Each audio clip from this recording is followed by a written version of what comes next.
Orice societate, ca să funcționeze, are nevoie de reguli clare. Dar de unde vin ele, mai exact? Astăzi, exact asta facem. Ne uităm la sistemul de drept civil din România și descoperim care sunt, de fapt, sursele acestor reguli. Bun, haideți să pornim de la o întrebare fundamentală, de fapt. Când două persoane au o neînțelegere, pe ce ne bazăm ca să luăm o decizie corectă? Pare o întrebare simplă, dar răspunsul ne duce direct în inima sistemului juridic. E bine să ne gândim la sistemul juridic nu ca la o înșiruire de reguli plictisitoare și aride, ci mai degrabă ca la o hartă. Exact, o hartă care ne ajută să navigăm prin interacțiunile sociale și să ne asigurăm că lucrurile sunt corecte pentru toată lumea.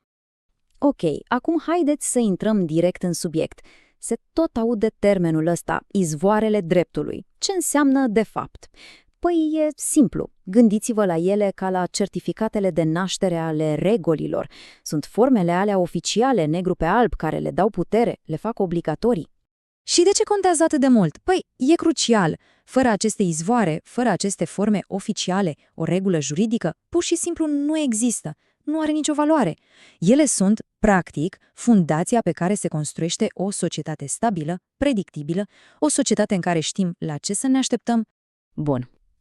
Acum că am lămurit asta, haideți să începem investigația noastră. Și prima oprire, cea mai importantă, este, desigur, legea scrisă.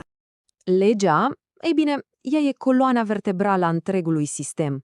Faptul că e scrisă, că e clară și, foarte important, că se aplică la fel pentru toată lumea, ne dă acea siguranță, acea uniformitate. Practic, știm care sunt regulile jocului, nu le inventează nimeni pe parcurs. Și atenție, legile astea nu sunt aruncate așa, la grămadă, nu. Există o ierarhie foarte strictă, o ordine clară. În vârf, deasupra tuturor, stă Constituția. Asta ce înseamnă? Că absolut nicio altă lege, nicio ordonanță de guvern, nicio decizie, nimic nu poate să contrazică ce scrie în Constituție. E ca o cascadă, totul curge de sus în jos, asigurând că întregul sistem e coerent și logic. Ok, legea scrisă e fundamentală. Dar ce ne facem când legea tace? Când apare o situație atât de specifică încât pur și simplu nu găsim un articol de lege care să se potrivească perfect. Ei bine, aici investigația noastră devine și mai interesantă și trece la nivelul următor. Dacă legea scrisă e, să zicem, structura de rezistență a unei clădiri, ce facem cu spațiile dintre cărămizi? Ei bine, aici intră în scenă regulile nescrise. Ele sunt ca un liant, un mortar care umple golurile, care clarifică intențiile și care face ca toată construcția să fie solidă și adaptată la realitate. Aici vorbim despre uzanțe, sau mai pe românește, obiceiuri. Sunt regulile alea pe care nu le-a scris nimeni, dar pe care toată lumea le respectă pentru că așa s-a făcut mereu. Să ne gândim, de exemplu, la anumite practici din comerț. Dar atenție, ca un obicei să devină lege nescrisă, trebuie să îndeplinească 3 condiții clare. 1. Să fie o practică veche și constantă. 2. Comunitatea respectivă să o considere obligatorie. Și 3. Cel mai important, să nu bată cap în cap cu legea scrisă. Și mergem și mai adânc. Dincolo de regulile scrise și de obiceiuri, există principiile.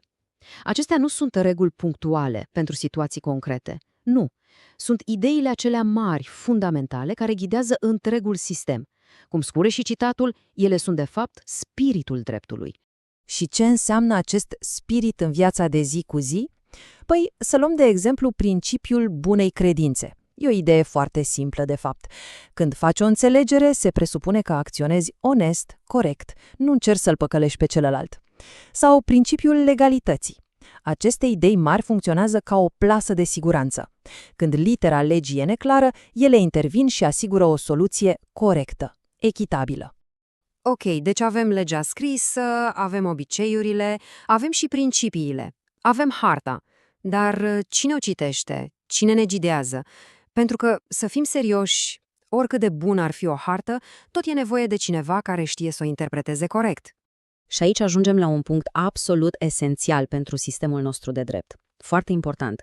Nici judecătorii, nici profesorii de drept nu creează legi. Rolul lor este altul, dar este vital. Pe de o parte avem jurisprudența, adică totalitatea deciziilor date de instanțe. Ele ne arată cum se aplică legea în practică și asigură o anumită unitate.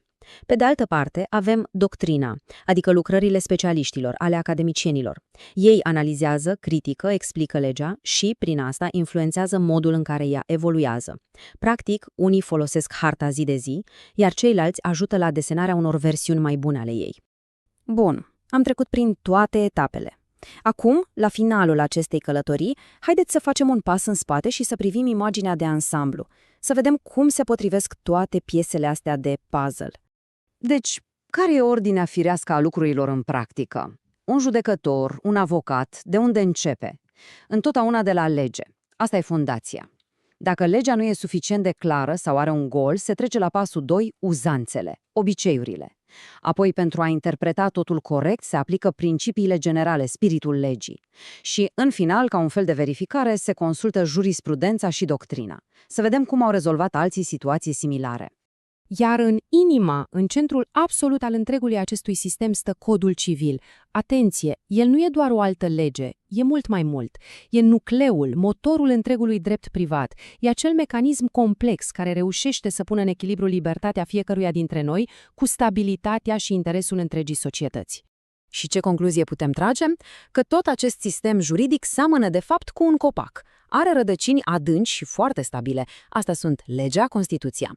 Dar are și crengi flexibile, principiile, uzanțele, care îi permit să se adapteze, să crească și să răspundă unui mediu care se schimbă constant. Așadar, am văzut cum e construită harta regulilor noastre. Am înțeles de unde vin ele. Dar adevărata provocare, cea care nu se termină niciodată, este alta.